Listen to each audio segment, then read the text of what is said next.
우리 구민규 교수님을 모셨습니다. 이 구 교수님 여러분 잘 아시다시피 해로 학회에서 또 오랫동안 활동해 하셨고 또 국제법 모든 면에 통달하신 분이시기 때문에 오늘 저희들한테 아마 비전을 전달해 주실 텐데 K형 집단 안보라는 개념, 또 하나는 원의 거점이라는 것을 확보한다는 아주 재미나는 두 가지의 아주 흥미로운 주제를 던져주셨습니다. 지금부터 우리 구민규 교수님 발표를 들어보겠습니다. 부탁드리겠습니다. 네, 이렇게 초청해 주셔서 감사합니다. 앞서 양민수 제동님께서 말씀하신 국가 정책으로서의 해양력 강화에 이어서 말씀을 드리겠는데요. 저는 중경국 해양 안보 외교 정책에 초점을 두고 말씀을 좀 드리고자 합니다. 저희가 학교에서 정책학을 가르칠 때 흔히 이제 정책 프로세스, 정책 과정이라고 해서 형성, 결정, 집행, 평가, 그리고 그거에 이제 환류 이렇게 이야기를 합니다. 근데 이 중에서 다 중요하죠. 각각의 단계가 다 중요한데 그 중에서 제일 중요한 게 무엇이냐라고 묻는다면 저는 주저없이 형성이라고 답을 하겠습니다. 왜 집을 한 채 지어도 설계가 건축의 90%라고 하더라고요. 설계할 때 아무리 시간이 오래 걸리고 해도 설계를 잘 해놓으면 아주 탄탄하고 오래가는 집을 짓는다고 하는 것처럼 정책도 마찬가지입니다. 형성 과정이랑은 굉장히 많은 논의들이 거기 들어가 있거든요. 정책이라는 것이 희소한 자원의 분배에 관한 것들이기 때문에 위너와 루저가 생기고 항상 다툼이 있기 마련입니다. 하지만 그 다툼을 줄여나가는 과정이 형성 과정이라고 할 수 있는데 그것이 오래 걸리더라도 잘 되면 그 뒤에 결정, 집행, 평가가 상당히 수월하게 이루어지는 경우를 저희가 많이 봅니다. 반대로 제대로 된 형성 과정을 거치지 않고 섣부르게 정책이 결정되고 집행이 됐을 때 어떤 사회적 비용을 치르는지 저희가 요즘 많이 보지 않는가 생각이 됩니다. 그런 의미에서 이런 정책 형성의 장을 마련을 해주신 부속정 참모총장님과 또 해군 관계자분들께 다시 한번 감사의 말씀을 드리고요. 이제 그런 차원에서 제가 먼저 문제 제기를 하면서 시작을 하겠습니다. 지금까지 이제 아직 형성 과정의 연장선상에 있다고 말씀을 드렸는데 지금 글쎄요, 짧게는 10년, 길게는 20년, 30년의 이런 논의 과정을 거치고 방금 말씀하신 것처럼 뭐가 이제는 실제로 일이 벌어져야 되는 시점인데 아무것도 되는 것이 없지 않는가 하는 그런 회의적인 시각도 있는 것이 사실입니다. 하지만 제가 보기에는 거쳐야 될 과정을 거쳤다고 생각이 되고 이제는 이제 갈무리할 단계가 오지 않았는가 생각이 됩니다. 그런 차원에서 다시 한번 이제 우리가 안고 있는 해양 안보외교 정책 차원에서 안고 있는 문제를 정리를 한다면 우리가 극복해야 될 제일 가장 큰 문제는 외교적 외소 컴플렉스 또는 소인국 컴플렉스가 아닌가 생각이 됩니다. 우리 지금 해군 그리고 더 넓게는 대한민국은 외형적으로 그리고 체력적으로 본다면 저는 혈기왕성한 청년이라고 생각이 됩니다. 이제는 성인보다도 더 키가 크고 더 덩치도 큰 그런 청년인데 아직도 머릿속으로 생각하는 것은 좀 어린 시절을 벗어나고 있지 못하는 아직 내가 어른이 아니지 않은가? 과연 어른들하고 내가 같이 이런 험한 세상을 살아갈 수 있을까? 이런 좀 걱정을 하고 있는 것 같아요. 그런데 우리가 이제 흔히 하룻밤 사이에 키가 훌쩍 컸다. 청소년들한테 그렇게 이야기를 하죠. 하지만 하룻밤에 훌쩍 크는 법은 없습니다. 단계적으로 클 수밖에 없는데 그거에 비해서 우리가 가지고 있는 생각들은 잘 안 변해요.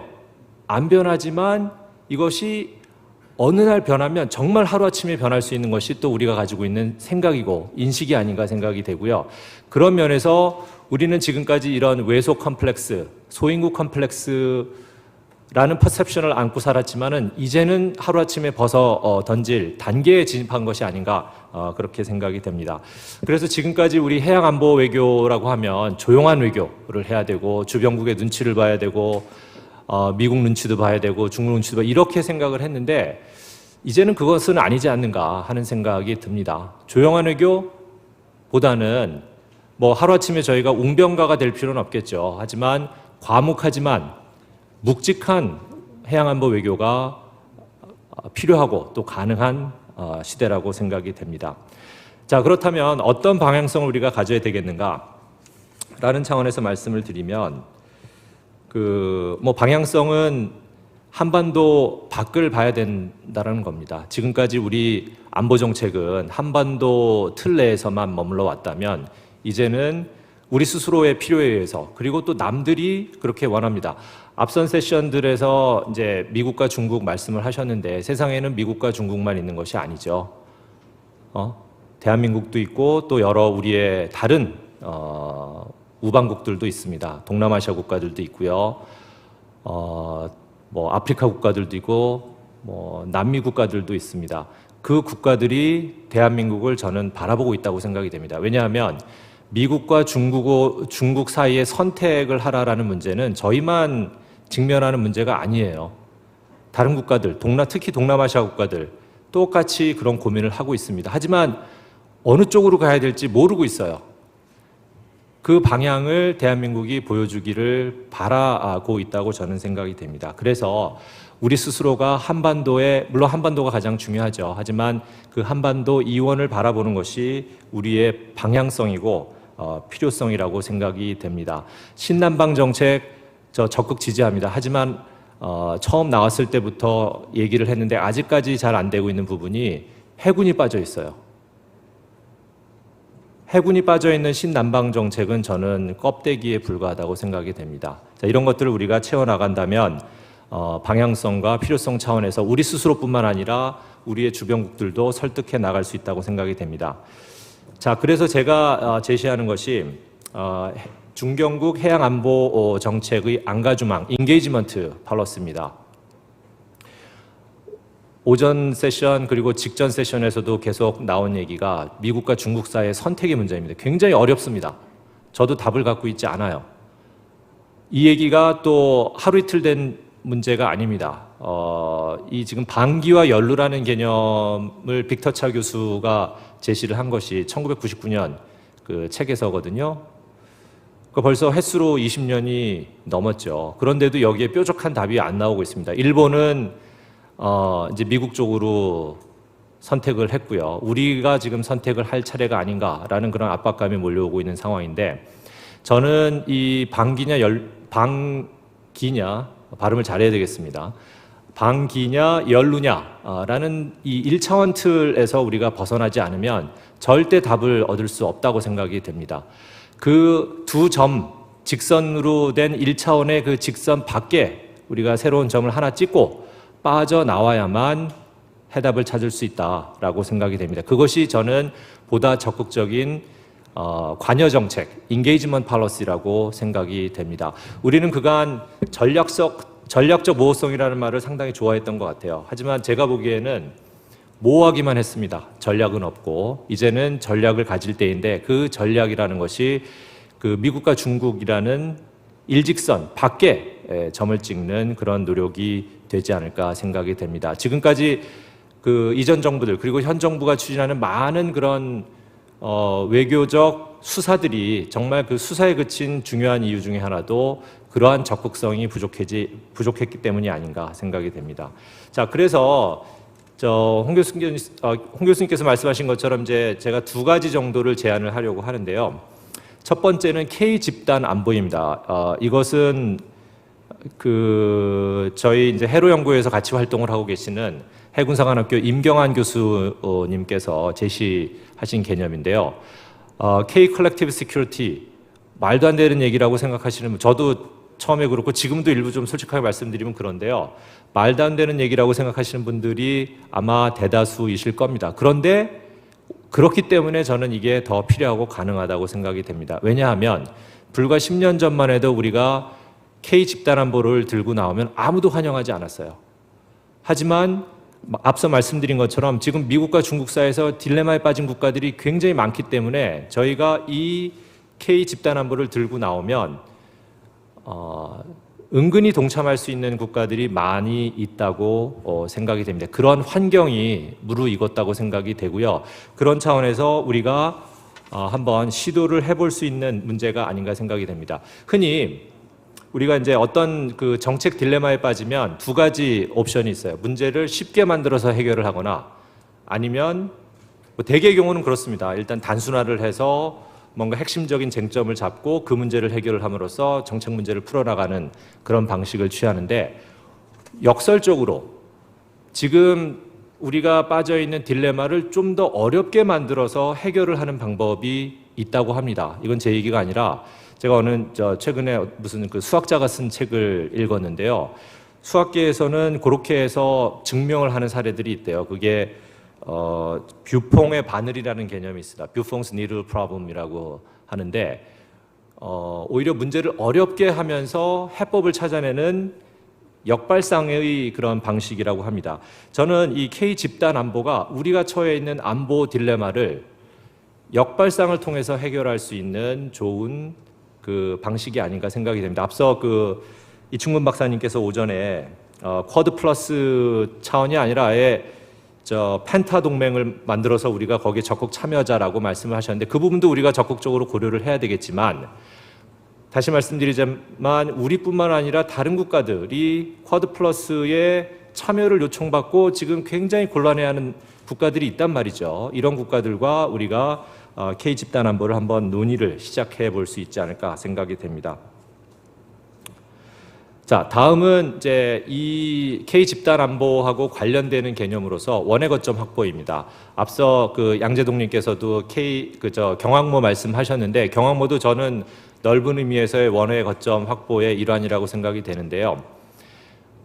제가 이제 몇 년 전부터 그 점선면 해양 전략이라는 말을 하고 다니는데, 그 차원에서 이제 제일 중요한 것이 점 찍는 겁니다. 우리가 한반도 이원에 찍어놓은 점이 없어요. 이래 갖고는 대양 해군 절대 될 수 없다고 생각이 됩니다. 뭐 우리가 식민지를 건설하자는 얘기는 절대 아니에요. 거점을 확보하자는 얘기입니다. 뭐 민간 차원에서는 이미 거점 확보가 되어 있죠. 하지만 지금 군 차원에서 전략적인 차원에서의 거점을 우리가 갖고 있는가? 저는 지금 바로 그것이 필요한 시점이라고 생각이 되고요. 그런 차원에서 저희가 그 소말리아 해적 소탕 작전을 2009년부터 하고 있는 것이 얼마나 다행인지 모릅니다. 그렇게 외연을 확대해 놨기 때문에 저희가 또 움직일 수 있는 공간이 만들어지고 있거든요.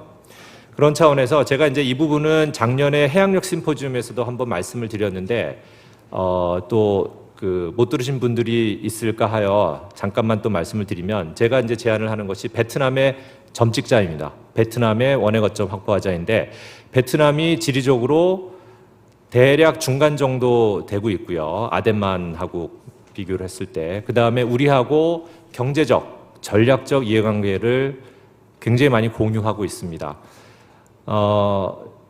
그 베트남에 제가 볼 때는 최적지로 생각을 할 수 있는 게 다낭이나 뭐 캄란 정도 우리가 고려해 볼 수 있지 않을까 생각이 되는데,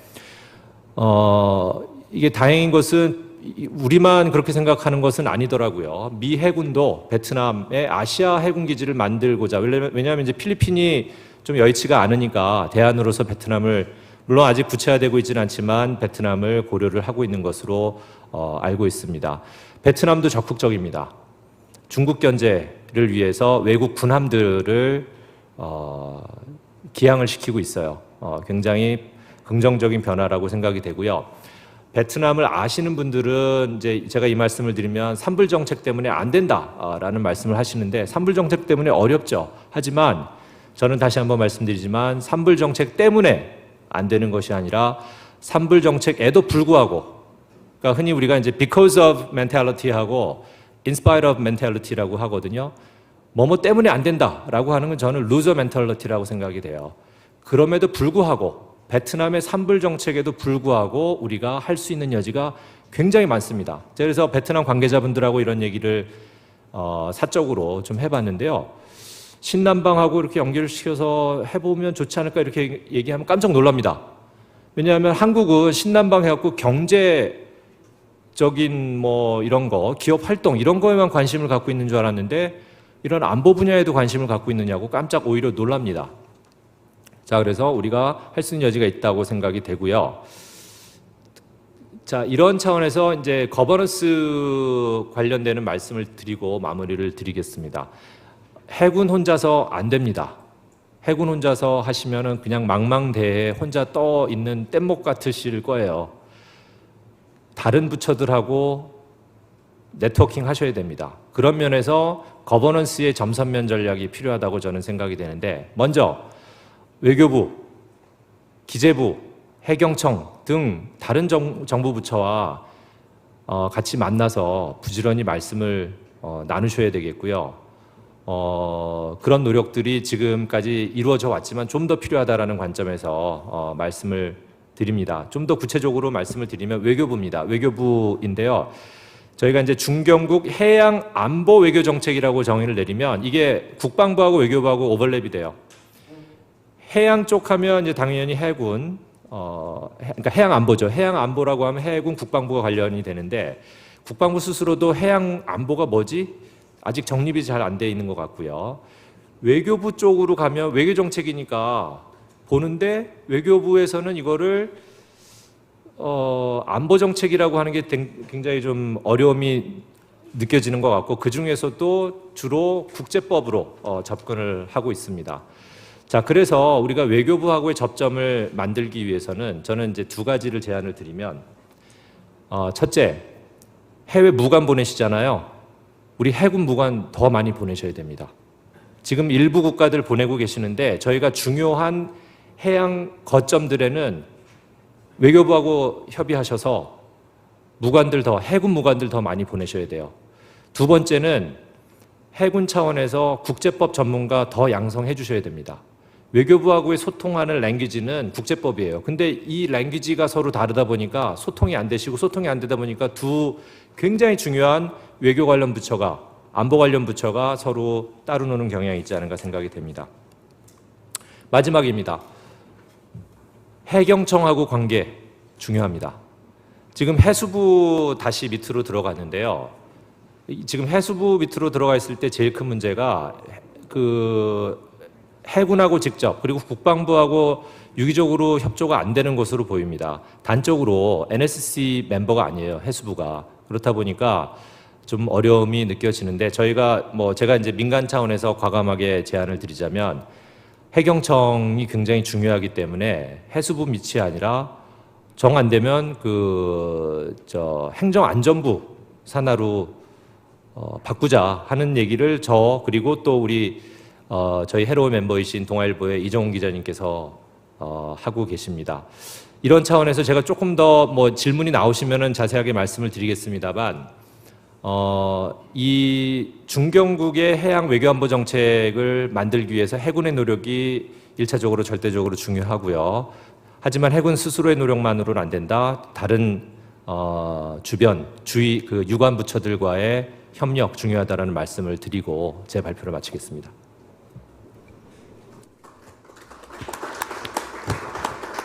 네, 감사합니다. 중경국으로서, 우리가 해양 강국으로서 진출하기 위해서는 해군 혼자서만의 힘이 아닌 이 정부 차원에서 다양한 타부서와 협업이 필요하다는 말씀으로 이해해서 의견을 주실 분, 이충근 박사님 먼저 시작하시죠.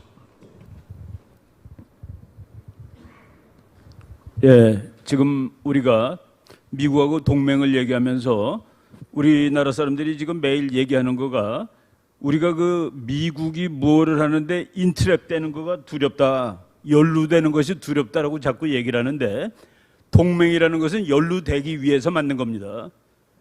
우리나라의 문제에 미국이 연루되기를 간곡히 기대하는 것이 한국 사람입니다. 그런데 미국의 문제에는 우리가 연루되면 안 된다라고 생각하는 것이 모럴하게 맞는 거냐, 그리고 국가 이익적으로 맞는 거냐라고 한번 질문하겠습니다. 그리고 오늘 우리가 여기 모여서 힘을 이야기하는 겁니다. 힘 중에서도 가장 노골적인 해군을 이야기하는데, 지금 미국 해군 예산이 작년에 2천억 불이 넘습니다. 중국 국방비 전체가 1,800억 불이에요. 우리나라가 400억 불이고, 이 힘을 얘기하는데 중국군 전체보다 더 많은 돈을 쓰는 미국 해군이 있는데 우리가 선택하는데 헷갈린다? 난 거기에 이해가 잘 되지가 않습니다. 우리가 지금 힘을 얘기하고 우리도 힘이 세져 얘기하는데 중국 국방비 전체보다 더 큰 미국 해군 군사력이 있는데 우리가 어디를 택해야 될지 모른다. 그리고 우리가 미국은 우리 일에 반드시 껴주기를 원하면서 미국 일에는 우리는 끼는 것이 두렵다. 이것이 논리적으로 맞는지 한번 좀 말씀을 부탁드립니다. 네, 감사합니다. 지금 시간 관계상 더 질문은 더 이상 받지를 못할 것 같습니다. 두 분의 드리면요. 그 저희가 이제 한미 동맹을 갖고 미국이 우리 역사에 굉장히 중요한 행위자로 등장한 게 뭐 70년 정도 됐다고 보고요. 그 전에 뭐 조미 수호 조약까지 거슬러 올라가면 조금 더 길겠습니다만 중국은 2000년 이상의 역사를 갖고 있기 때문에 중국의 무게가 결코 가볍지 않다고 생각이 됩니다. 그게 바로 뭐 그렇다고 해서 제가 한미 동맹을 경시하자라는 의미는 전혀 아니고요. 미국이 우리 지리적으로 최소한 중국처럼 옆에 영원히 남아 있을 수 있다면 우리의 선택이 훨씬 더 쉬워졌을 겁니다. 하지만 지리적으로 그렇지 않다라는 이슈가 하나가 있고요. 두 번째는 한미동맹 53년 체제를 보면 저희 배종익 교수님께서 최근 아주 그 동맹 체제에 대해서 그 자세하게 분석을 하셨는데 의외로 허술합니다. 뭐냐면 우리가 유사시에 미군이 도와줄 거다 이런 막연한 생각을 가지고 있는데 그 생각처럼 쉽지가 않더라고요. 의회가 예를 들어서 딴지를 걸면 안 올 수도 있고 한 달이고 두 달이고 1년이고 딜레이가 될 수도 있어요. 그러니까 지금 말씀하시는 한미동맹이 철석같이 우리가 그거를 부여잡고 가야 되는 과연 그런 것일까라는 합리적인 의심을 해야 된다는 말씀을 드리는 거고 그 바텀 라인은 이겁니다. 한미동맹 중요한데요. 그럼에도 불구하고 우리의 여러 가지 그 지정학적인 상황을 고려했을 때 우리가 0.1 이진법으로 쉽게 결정할 수 있는 상황은 아니고 그렇기 때문에 우리가 밖에 점을 하나 더 찍자라는 얘기가 기존에 있던 두 점을 지워버리자는 얘기가 아니라 점 하나를 더 찍어서 삼각형을 만들자 하는 그런 취지로 받아들여 주시면 감사하겠고 그 밖에 다른 말씀들은 제가 또 사적으로 답변을 드리도록 하겠습니다. 감사합니다. 마지막으로 총장